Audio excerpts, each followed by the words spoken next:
Baruch atah Adonai Eloheinu melech haolam, asher kiddushanu b'mitzvotav v'tzivanu la'asok b'divrei Torah. Blessed are you, Lord our God, King of the universe, who sanctifies us with his commandments and commands us to engross ourselves in the words of Torah.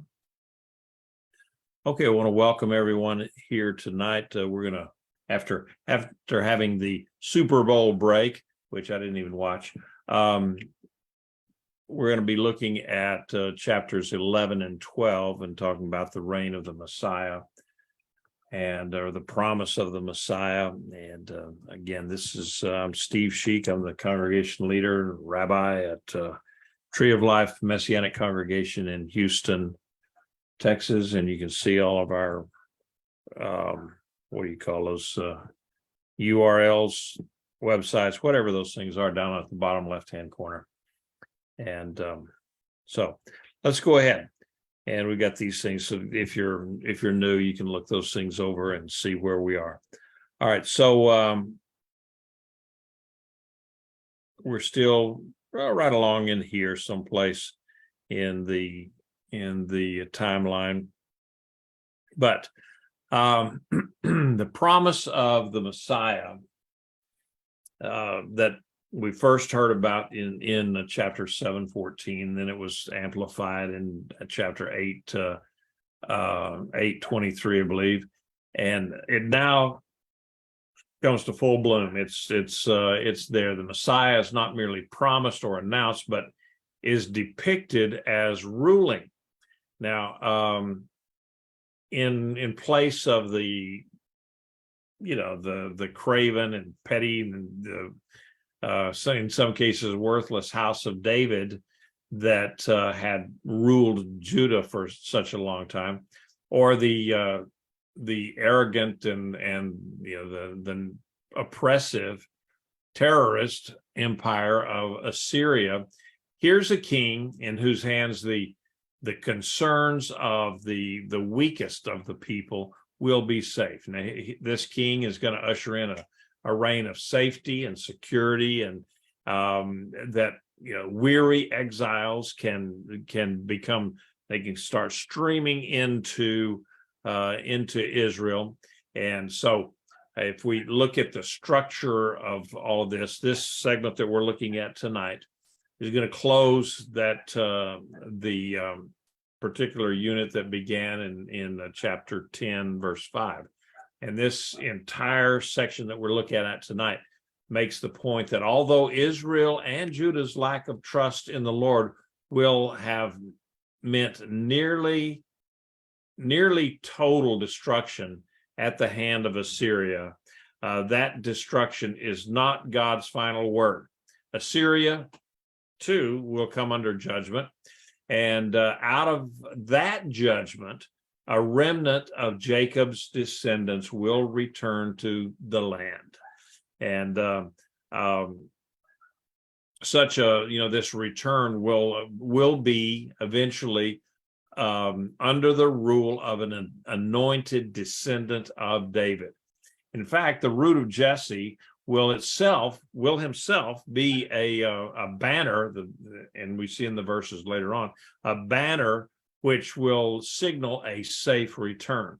Now, prominent in that return is the sovereignty or the sovereign activity of God. So to divide this up, subdivision, which began with the words of judgment against Assyria in chapter 7, verse 18, now is turned into deliverance from Assyria in 11:16. So all of this is just a really nice expression of the sovereign grace of a just and faithful God. So this particular segment that we're looking at tonight is specifically related to the Messianic promise. This is a Messianic section here, and it emphasizes three aspects of this figure: his divine endowment for ruling, the absolute justice of his rule, and the quality of safety which will become to characterize his rule. Now, the movement is from qualifications, the beginning, qualifications to performance, and then to results. And there's not really any sense in which God's reestablishment of his people, bringing the people back, somehow means that they're going to return to a theocracy. It's just not going to happen that way. What it does envision, though, is a time when the ruler will no longer see himself as privileged, but rather as responsible. Then, he will become the one for whom all of the people's welfare is uppermost and the most important. In a word, then, the ruler that's coming in, that Isaiah is talking about here, will be a servant, not because he's too weak to dominate, but in the opposite.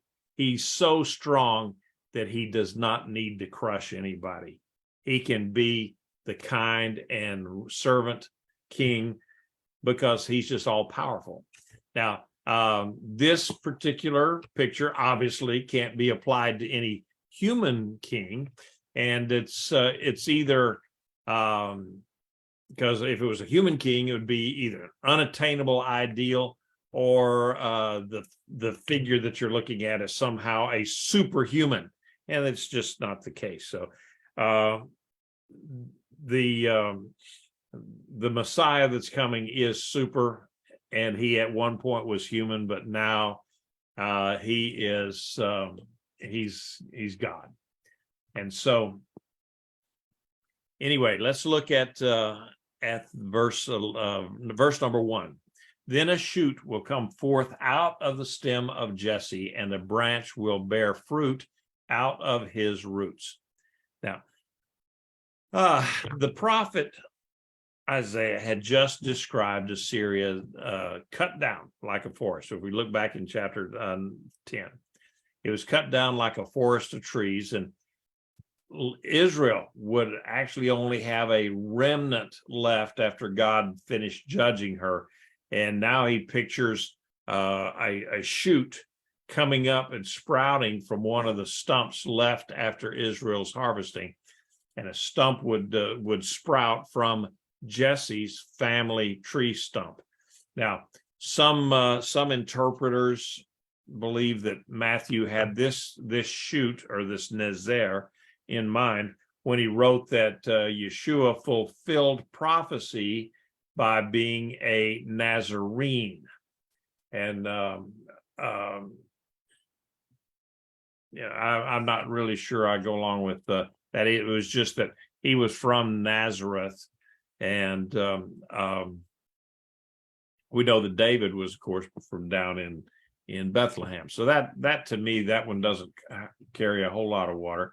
And then some people, just as an aside here, a little rabbi trail. Somebody said one time that Yeshua was a Nazarite, and they didn't really understand the difference between a Nazarite and a Nazarene, and that this one particular individual had hair halfway down his back and a big old beard that just was, he looked like the wild man from Borneo.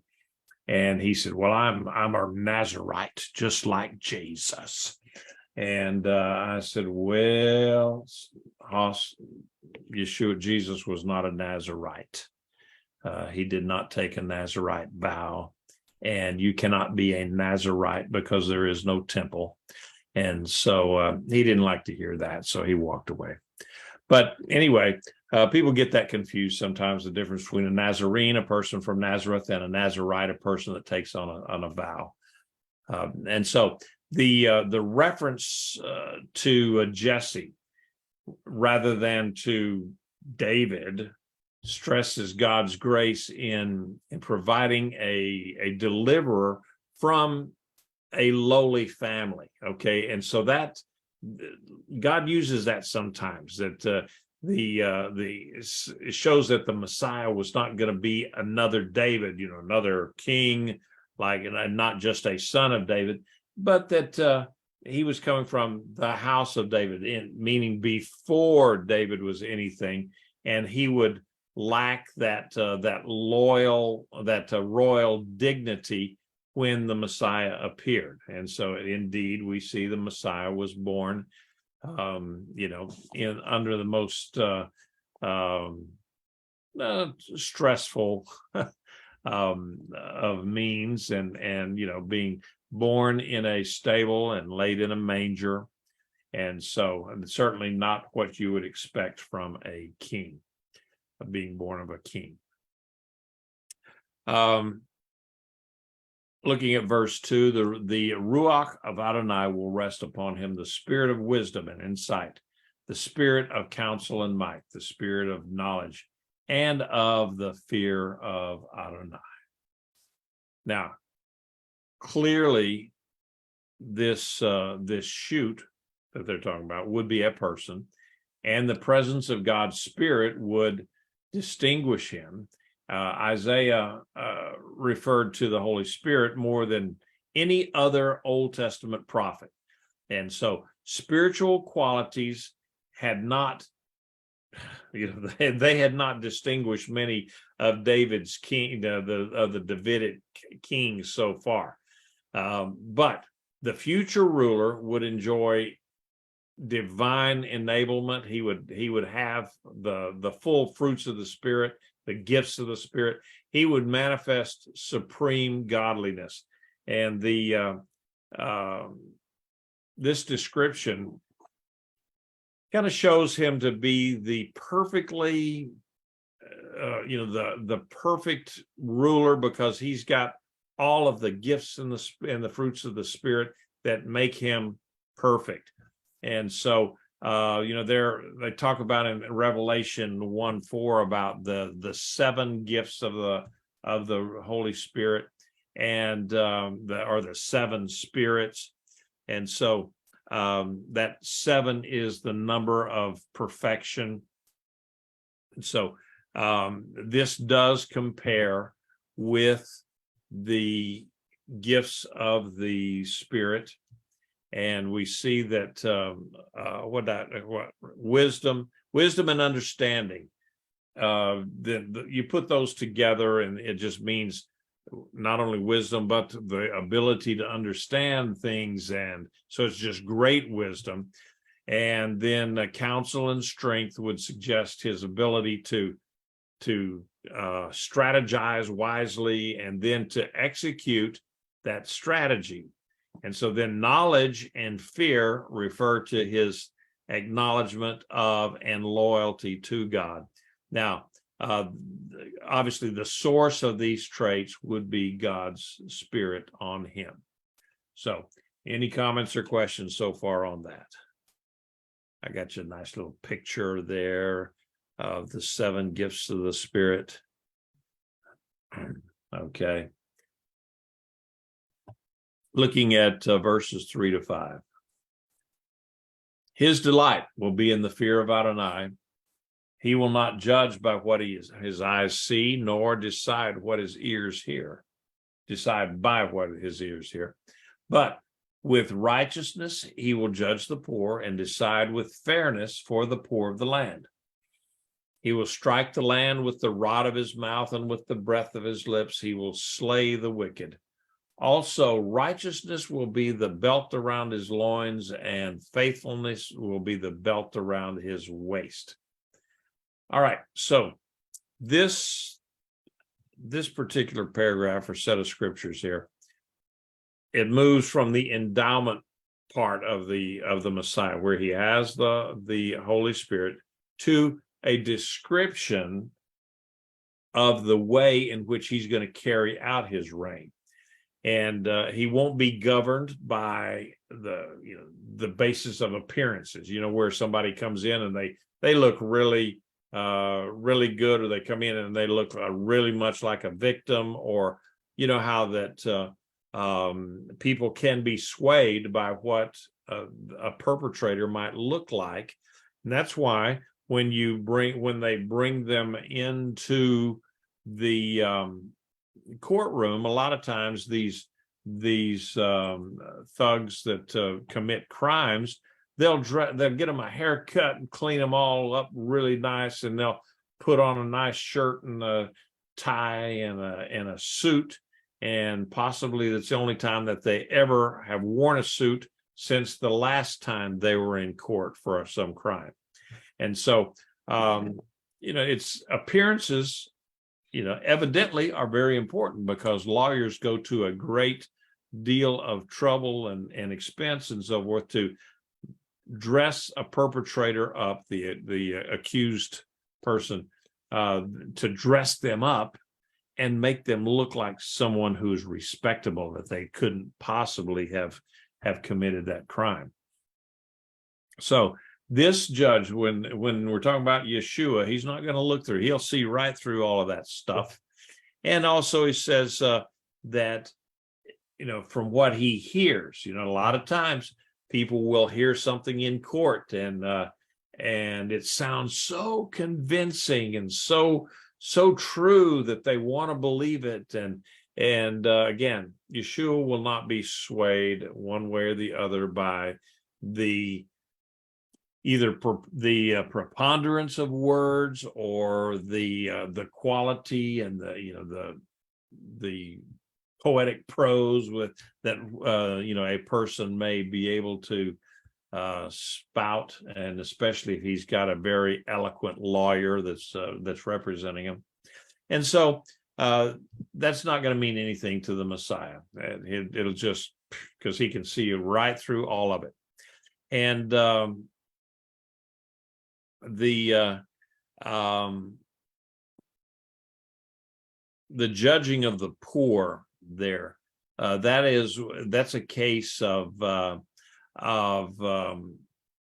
back in the day. So often the kings would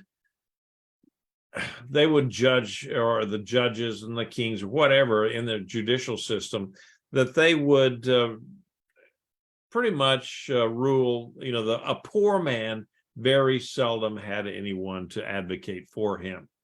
And so it was the powerful men that could buy off the judge, or could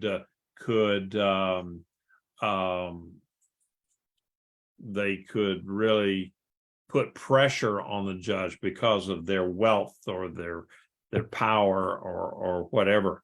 And so a lot of times the poor people, they got they were not well taken care of. They lacked political power, and you see that then, you see that today. And so if one's kingship rested on the favor and the goodwill of the rich, like it often did, then any attention to the poor people would be just kind of right off the table there. They don't really care. And so in this case, looking out for the poor, he says that the rod of his mouth, he'll be able to see all through all these things, and that he will be able to judge and say what it is that he wants, because he is who he is, and he's not beholden to anybody. There is no amount of power or wealth or threats or anything that could persuade Yeshua, the righteous judge, from making a righteous decision like we see today. So, and like they obviously saw back in those days too. So, and the righteousness and the faithfulness there is what's going to equip him. It's going to gird up his loins, as it were, to make him ready for action. And so let's look at it. I can just shift this over here a minute. Now, I don't know if any of you knew what girding up your loins would look like. That's what it looks like. That just meant that you got your robe out of the way so you didn't trip on it.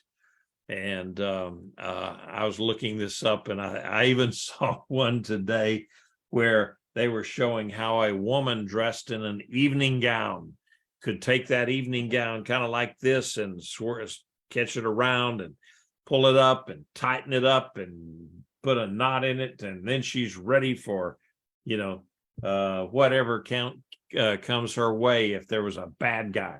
However, it takes a good bit of time to do all of that stuff. So, once the bad guy was upon her, it would have been too late at that point. But anyway, it was entertaining, and kept me awake for a little bit longer this afternoon. So I thought that was kind of funny. But that's what girding your loins meant. It just meant for a person or a man to be able to get his robe out of the way so that he doesn't trip on it, or so that it doesn't restrict his movements. And that can be very, very difficult. I can remember the very first time when I was a boy and I was in a church choir. And the very first time that I got to wear the choir robe and stuff, and so we would come out on either side of the podium, the platform. The one side of the choir was over on one side of the church, and the other side was the other choir was on the other side of the church. And so we'd come out, and then we would walk up these stairs into the choir loft, and then we would file out into the choir loft. It was very elegant and very orchestrated and so forth. And so I was one of the newbies, and I would be up in the front there because I was singing. In those days, I sang tenor. I was a tenor back in those days, believe it or not. And so I took one step, and I didn't know that I had to pick up the front of that choir robe so that I didn't step on it. So I took one step, and oh no. And then out of reflex, I took another step because I was falling forward, and that just brought me down further. And so, yeah, the eventual, my grand entrance into the world of choral music was stunted by a robe. So I had learned that I should have girded my loins instead of just walking through there with that choir robe like that. So anyway, that was a rabbi trail, wasn't it? Okay. So anyway, the verses 6 through 8 here, I'm going to be looking at. Whoops. All right. The wolf will dwell with the lamb. The leopard will lie down with the kid. The calf and the young lion and the yearling together, and a little child will lead them. The cow and the bear will graze. Their little ones, or their young ones, lie down together, and the lion will eat straw like an ox. A nursing child will play by a cobra's hole, and a weaned child will put his hand into a viper's den. So these are, I would say, classic images that the prophet then portrays, the kind of security and safety that will result from the rule of this Messiah. Now, the most helpless and innocent then will be at ease with those who were formerly I guess you were the meanest, most rapacious, violent of animals. And so there's actually about 3 ways to interpret all of this. And these 3 types of interpretation are useful for looking at other scriptures too. So you might just want to look at them and say, okay, yeah, let's remember, okay, literal, spiritual, and figurative. All right, so the first one would be a literal interpretation of these scriptures. And so if you're looking for that literal fulfillment, what does that mean? Well, while this interpretation is possible, the fact that the lion's nature, his carnivorous nature, that's who he is. A lion is a lion. He eats meat. So what's going to happen is the lion is going to start eating grass, eating hay. Well, that would require then that the Messiah was going to, the new world order at that point was going to change the entire animal kingdom, and so all the basic characteristics of a lion. Now he's going to be nothing more than just a great big cat that eats hay. I mean, even today, cats don't eat hay. And so, but it says he's going to eat hay like a cow. And so, like I said, while that's possible, anything's possible with God, that doesn't really make a whole lot of sense. But the second interpretation is more of a spiritual one, and that to do that one, all the animals are going to represent various spiritual conditions and states within human beings. And Calvin was a big one on this. That's the way he looked at this. And okay, so this avoids the problems of the literal fulfillment, but it also introduces some problems. And the main one is absence of in the text of any controls on the process. I mean, it just depends solely on whoever's interpreting this stuff, his imagination, his ingenuity to find correspondence somewhere in the Bible. So, I don't know. I can't really look at the spiritual idea of it and make much sense out of it.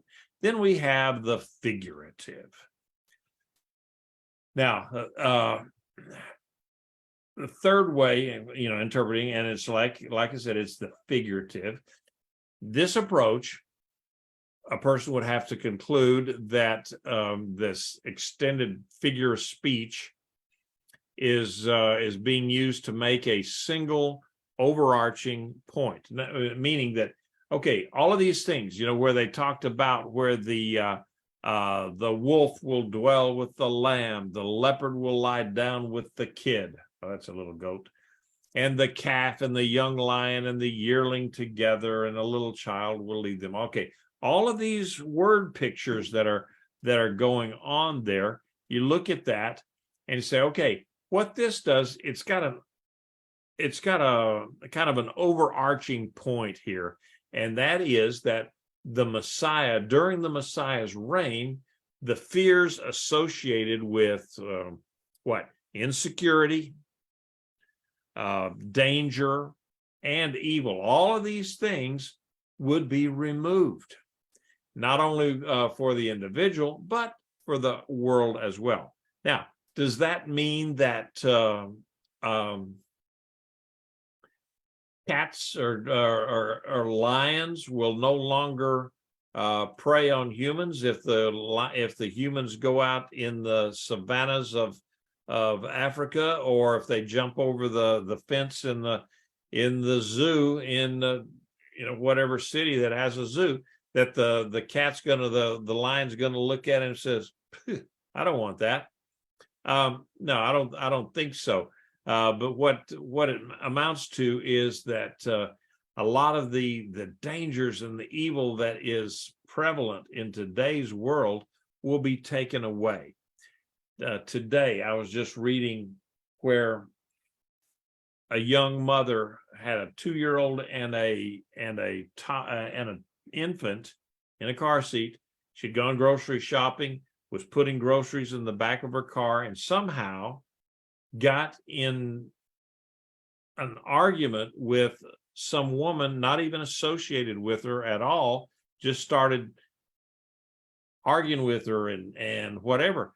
And so the lady just turned around after the argument was over. The lady turned around, started putting the groceries back into her the trunk of her car, and this one woman pulled out a pistol and shot her in the back and killed her. And this was not the first time that the shooter had been in that kind of a situation or problem. That clearly evil kind of stuff. Another deal yesterday in Georgia, where they had a party, teens and so forth.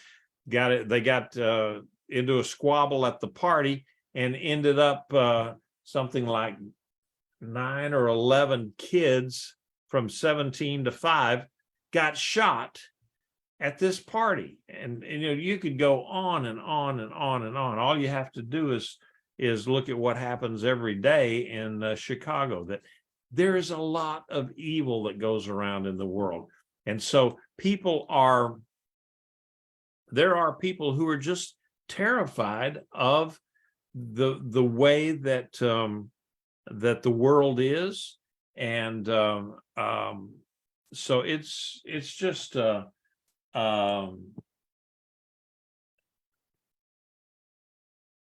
it's a bad way to look at it. It's the world is just bad in many cases. Okay, Juan was saying, "Oh, what's a teener?" I must have been talking too fast. I try not to do that. Teenager, so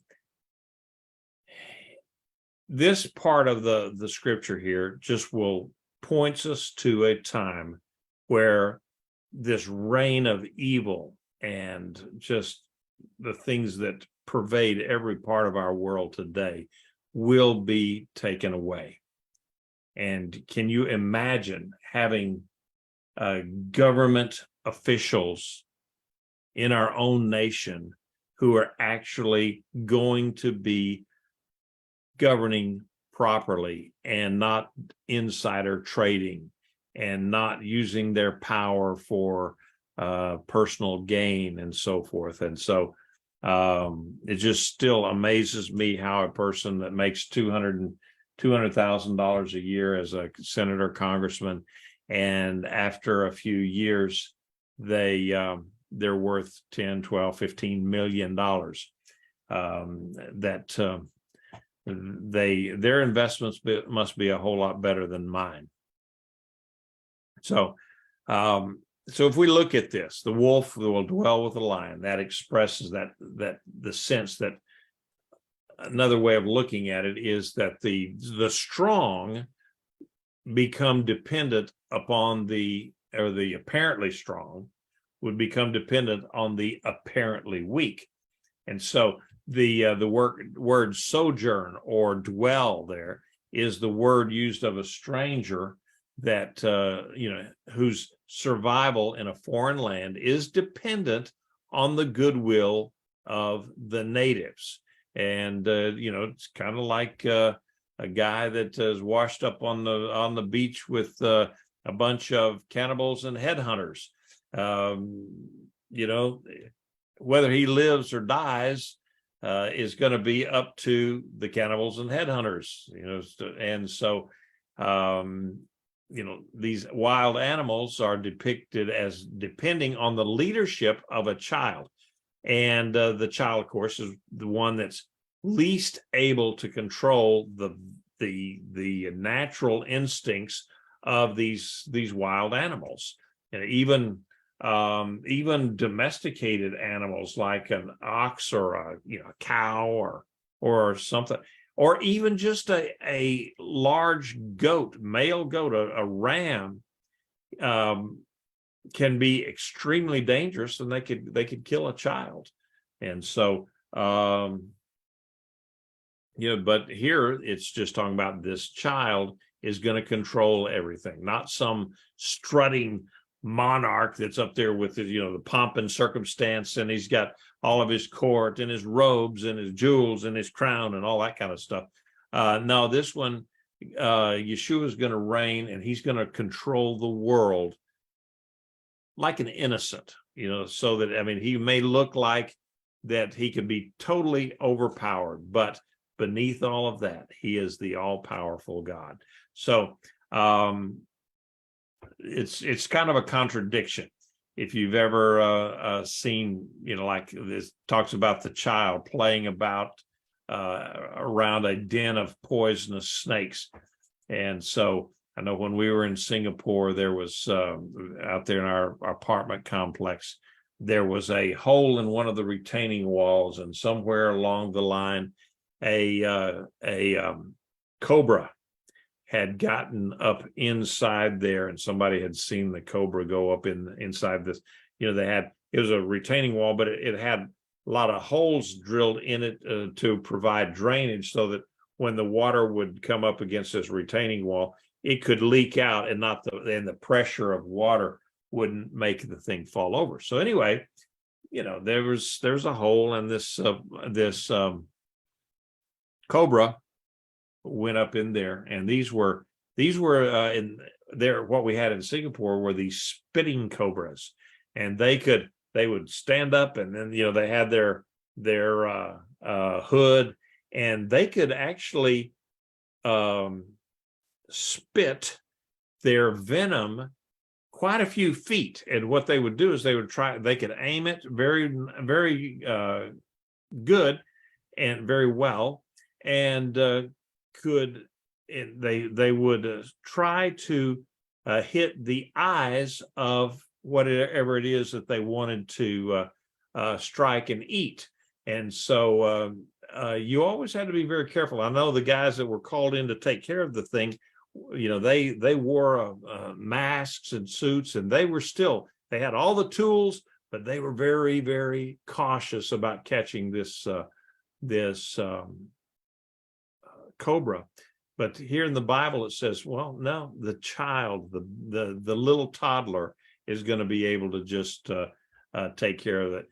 Does that mean it, literally? No, I don't think it would be particularly literally, but the figurative use of it would be that, okay, those things that we have dealt with all of our lives that would cause danger to us are not going to be a problem for us anymore.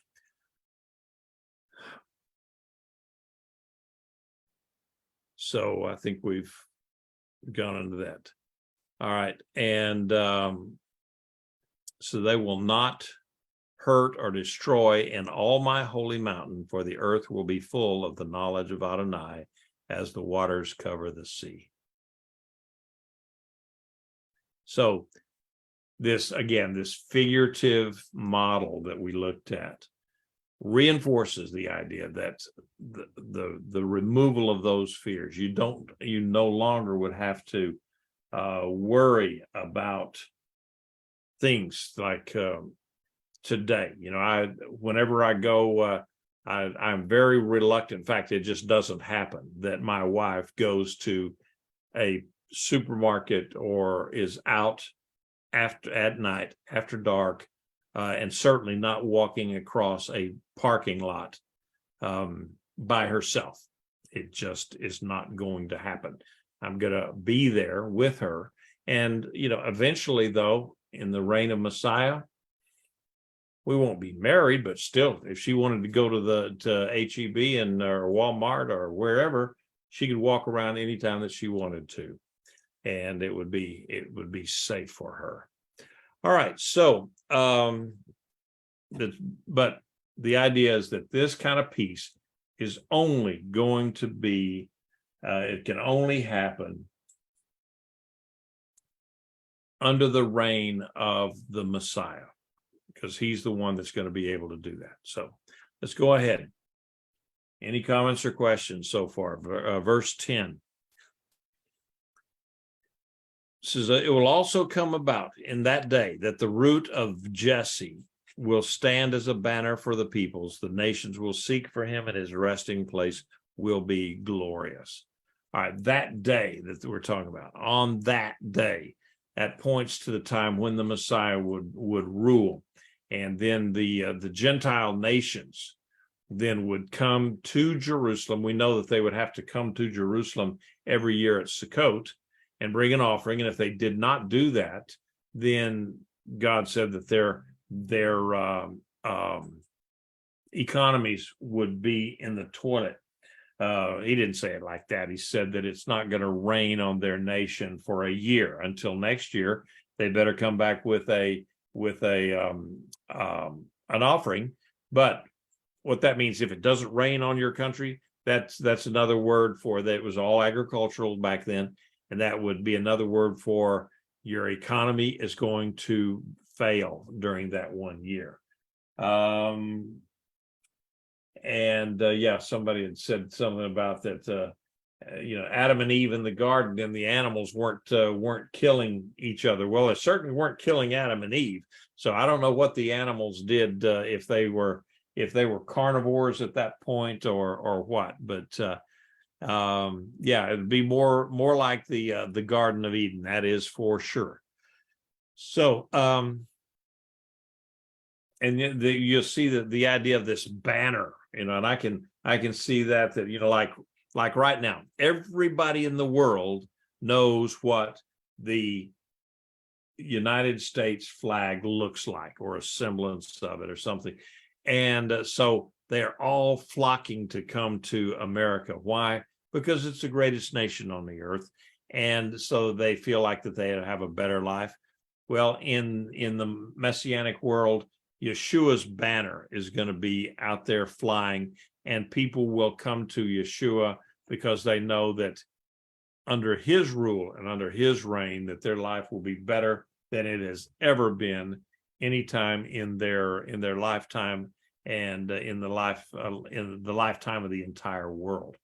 So none of this obviously could have ever happened until the Messiah comes back the second time. And it says that his resting place, his throne, will be glorious. You remember how Yeshua came the first time, born in a stable, and that's just not really very glamorous or glorious. And so now he's going to come back, and he's going to be ruling from Jerusalem, from the temple, and it will be quite the sight. All right.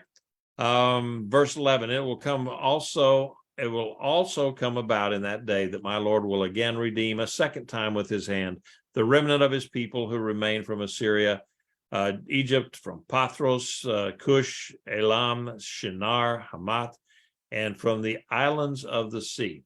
All right. So where are these countries today? I don't know. Those countries other than Egypt is not identifiable by those names. And so anyway, it says in that day, that means when the millennial reign begins. Messiah is here and he's ruling. So in that day, after the millennium begins, then there's going to be another ingathering of the Jewish people into the land. And of course, the land is going to be the borders of what is Israel now is going to be greatly expanded to what God had originally said. It's going to go all the way up to the Euphrates River, and then down to the pretty much the southern border is the same as it has always been, and it will expand a little bit over toward the east beyond the Jordan. But and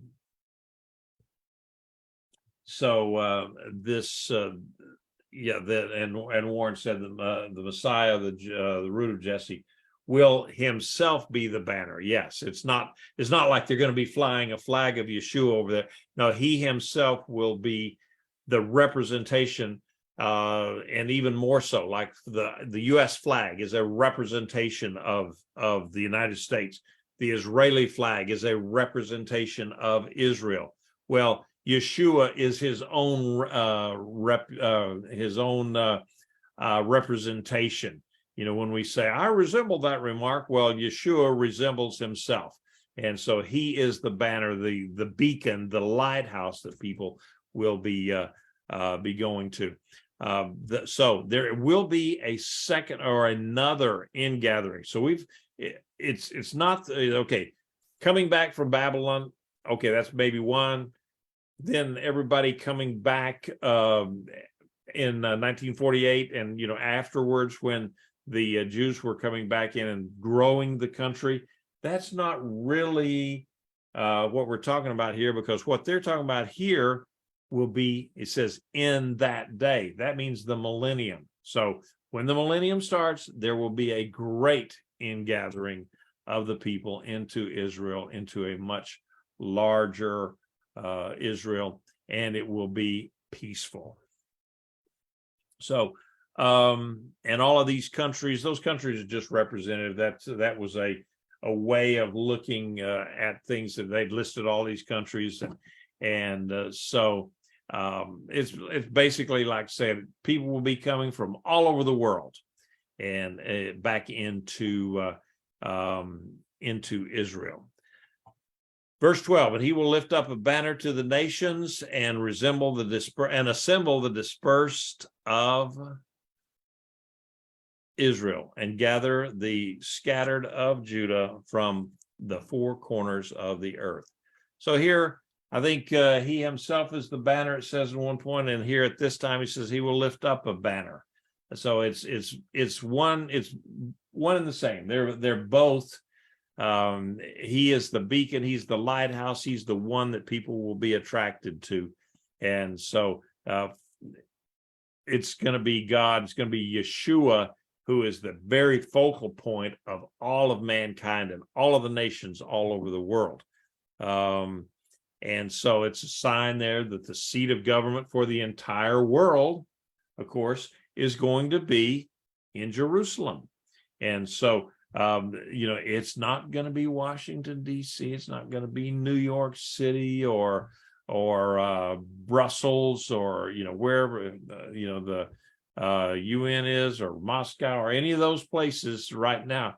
No, it's going to be Jerusalem will be the center of the entire world, because that's where it will be governed from for 1,000 years by the Messiah. And they will come from all of the nations, all over everywhere. Okay. I talk about how that Ephraim's envy will end, those hostile to Judah will be cut off. Ephraim will not be jealous of Judah, and Judah will not harass Ephraim. Then they will swoop down on the Philistines' slope to the west. They will plunder the children of the east, and laying their hand on Edom and Moab. The children of Ammon also are obeying them. So what this said, that the internal strife, this internecine warfare that has gone on against each other. They've been fighting each other for a good long time. And so that's gonna stop. That's gonna end. They're gonna ally themselves together in one nation. I think we're already seeing this, because I don't know anybody that they get to Jerusalem and they say, well, I'm not gonna deal with these guys from up there in Haifa, because they're up there in Haifa or in Hebron or the ones down in Eilat, or any of those places there, because they're not from Jerusalem. No, they're all Jews. They're all Israelis. So, and that's the way it's gonna be. I think Elizabeth is referring here to the time where this will be after the 1,000 years is up, and that would there would be a great war, and Satan will be defeated and so forth, and that's where she's talking about there. There will also be a period of time when what she's also talking about is probably the end of the tribulation period of time, where the millennium begins. There will be a period of 1,000 years of peace, and people are not going to be fighting each other on these grand global scales. And I think there will possibly still be disputes, because there will still be unsaved people on the earth. They're going to survive the what do you call, the tribulation. And there again, and then Warren said, Yeshua said, if I be lifted up, I will draw all men to me. Yes, indeed. And that's where it is. He's going to be lifted up onto the throne of in Jerusalem, and all the world will come to him. So this is going to be a time when Israel will come together. They will be able to defend themselves. And verses 15, 16, then Adonai will dry up the gulf of the Egyptian sea. He will wave the hand over the river and with its scorching wind, and will strike it into 7 streams and let men walk over in sandals. So there will be a highway for the remnant of his people who remain from Assyria, as there was for Israel in that day they came out of the land of Egypt. Remember, Isaiah's talking now primarily about the conquest that's coming from Assyria, and so that's why he's focusing in on that. But it shows that God is going to change the geography of the world so that people will be able to come in to Israel basically unfettered or unhindered by the hostile nations, such as like when you go to Russia, people they won't let the Jews leave Russia or some of these other places, or if they let them leave at all, they have to forfeit all of their resources, all their money, their bank accounts and everything like that. So they come to Israel completely broken. All right. So going into chapter 12 real quickly. In that day, you will say, I will give you thanks, Adonai, for though you were angry with me, your anger is turned away and you comfort me.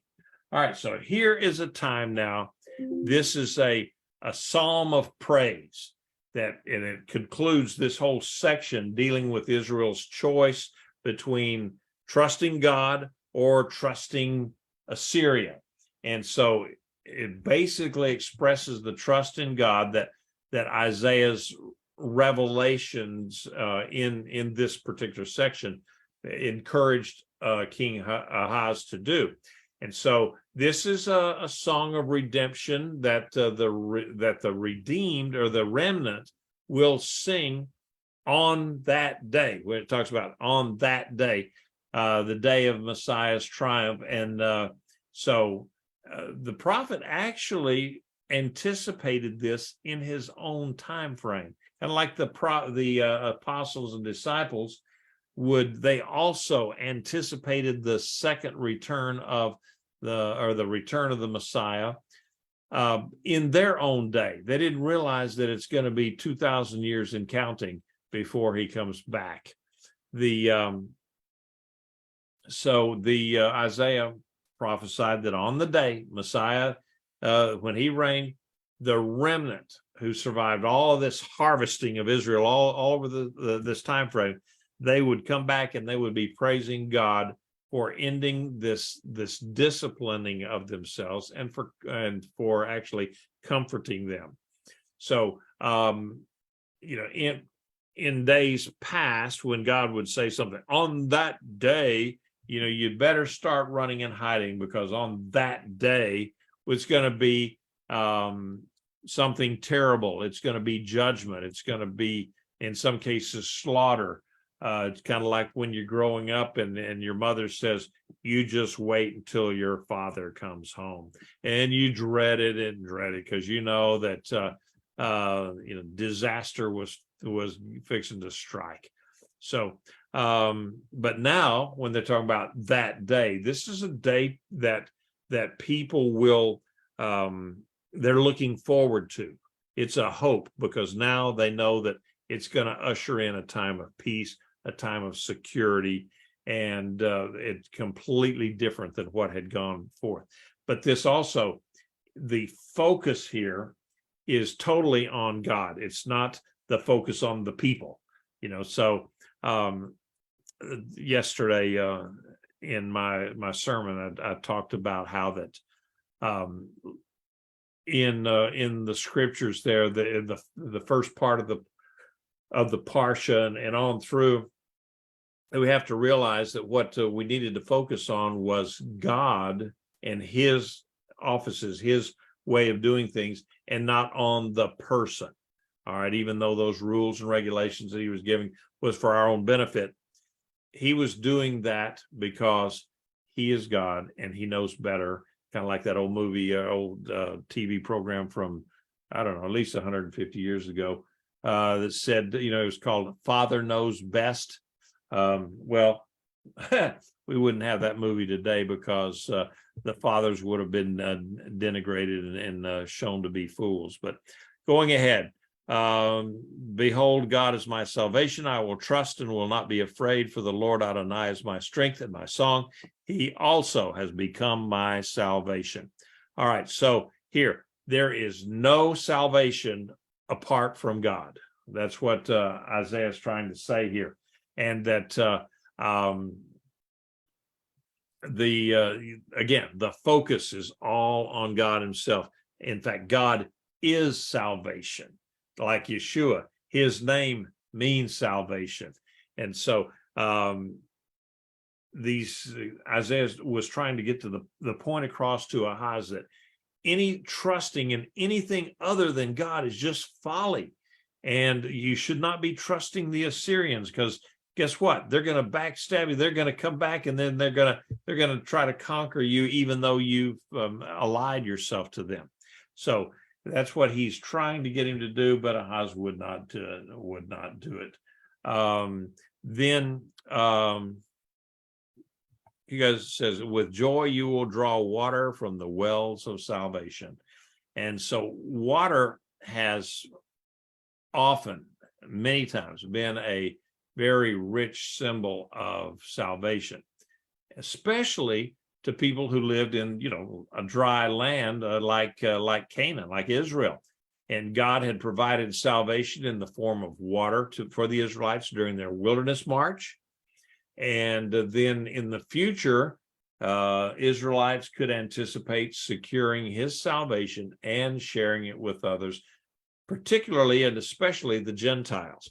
Now, this verse became a common saying among the Jews and led to a water drawing ceremony in Jerusalem, where they would go down to the pool of Siloam, draw water up from the well, from the pool of Siloam, and then they, with a lot of fanfare, they would bring it back up to the temple, and then they would pour the water out in the corners of the altar. Okay, there were tubes in the corners of the altar that they could pour the water in, and it would not go into the altar and put the fire out. That would be self-destructive there to get rid of the fire. But they would pour the water in the corners of the altar, and it would flow out. But it was representing everything that was necessary for supporting life. And so Joel, the prophet Joel, said there will be a latter outpouring of the Spirit like the former one on Pentecost. And so there, we're hopefully, I'm kind of stoked right now, folks, on this revival at Asbury in Kentucky, because I'm seeing also that where there's it's like the fire that the wind hits it, and you got flames that start kind of ashes and embers that blow off, and they head off out someplace else. And when they hit that dry ground, that dry tinder, they start burning in themselves. And so we're seeing this in other college campuses. So I am really looking forward to seeing what God is doing here in these, because he said in the last days he's going to pour out his Spirit on all men, and so on all flesh. So we're going to see that. All right, let me finish off here, and then I'm going to answer a question or two. In that day you will give thanks to Adonai, proclaim his name, declare his works to the people, so that they remember his exalted name. Sing to Adonai, for he has done gloriously. Let this be known in all the earth. Okay, what are we talking about? A name here. There's stuff going on right now. This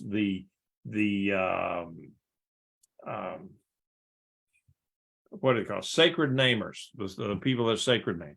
They got it figured out that okay, that God's name is pronounced a certain way. And if you don't pronounce it a certain way, like that they know, but other people don't, then God's not going to listen to you at all. And so, which is foolish. And it's just, they've got their theology all turned around. But what Isaiah is talking about here is not so much the name or the sound of it, the vowels of it, all of that. He's not talking about that at all. What he's talking about is the characteristics of God, and that, you remember, names would carry with them a meaning. And so proclaiming the name of God means to emulate or to imitate the character of God. And so that's what he's saying, that in those days, people are going to take on the name of God, take on his characteristics, and take on his personality of righteousness and justice. And so Israel now is called back to one of their founding principles that we studied about just recently, that said, you're going to be a nation of priests, a kingdom of priests, and a holy nation. And so that they were to be the light to the world and bring the Jewish religion of monotheistic belief in the one true God to all of the world. So finishing off here, cry out and shout, inhabitant of Zion, for great in your midst is the Holy One of Israel. All right, so what they're talking about here is that praise and joy come with realizing that Adonai is salvation. And so the title, the Holy One of Israel, just pretty much summarizes this whole section here of praise and honors, and so, as well as this whole section of the book of Isaiah. So basically, it's only Adonai is the Holy One of Israel. Only he is worthy of all of this praise and adoration and so forth. He is he's not he's not an idol, not an idol. Okay, God is not an idol, and he cannot be manipulated. I see so often people in some circles, they'll point to something in the Bible and it says this and this, if you do this or that, then God is obligated to do exactly what you want him to do, because of something that's written in the Bible. And guess what, folks? God is not obligated to jump every time that you holler. And so where it's talking about, sometimes God says, nope, I'm not going to do that for you, because it would mess you up. I have not won the lottery after all these years of not playing the lottery, because you have to buy a ticket to win the lottery. Okay, so that's another reason that I haven't won the lottery. But anyway, if I had, what would that mean? What would that do for me? God knows that. Who knows? I'd probably go and buy a whole bunch of fast cars and fast horses, not fast women. I only got one of those, and that's all I want. But fast cars and fast horses, yeah, buddy, I might do that. And so God says, no, you're not supposed to have fast cars and fast horses. So he knows best what's for me. God sometimes says no. And so he cannot be manipulated. He is still God.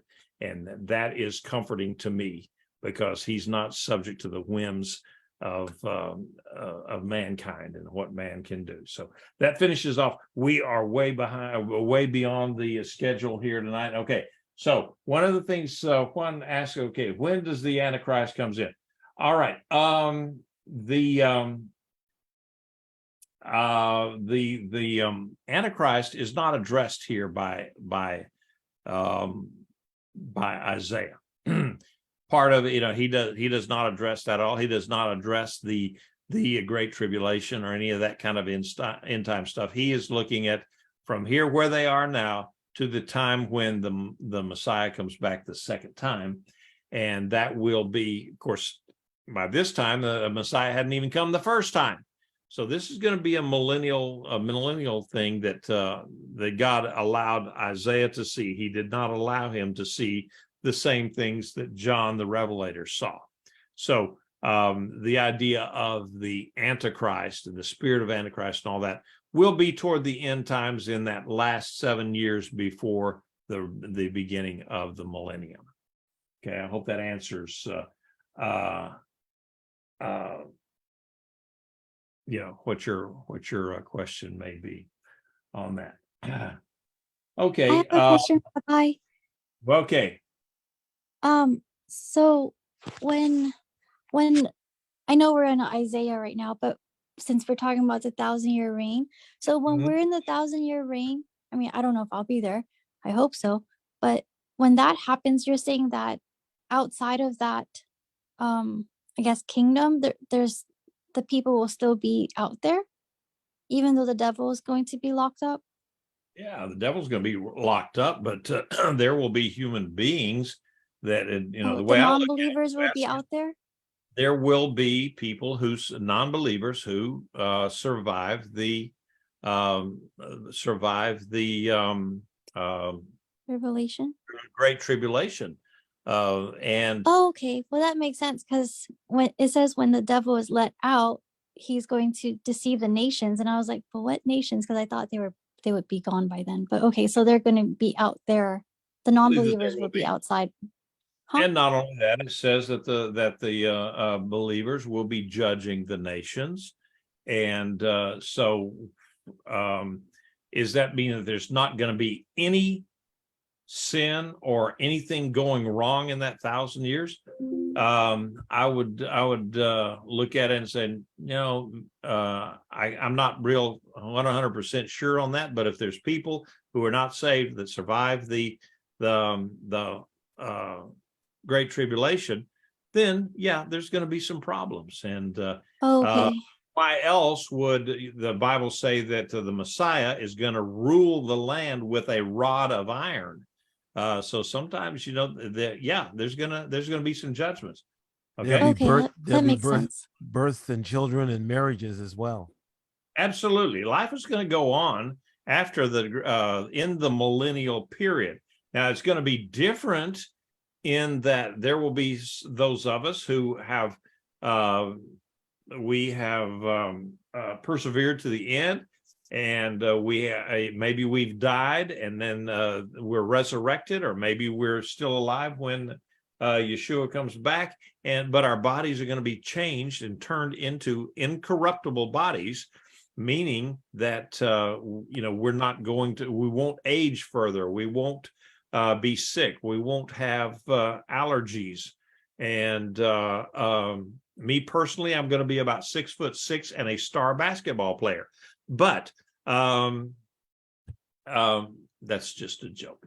Who knows what we're going to look like or anything like that. But then there will also be the people who are going to be, like Joseph said, they're going to be living, having children, having a family, and they're eventually, maybe they're not going to die after 70 years. Maybe they're going to die after 600 or 700 years. Who knows how that's going to be in a more perfect world like the millennial period will be.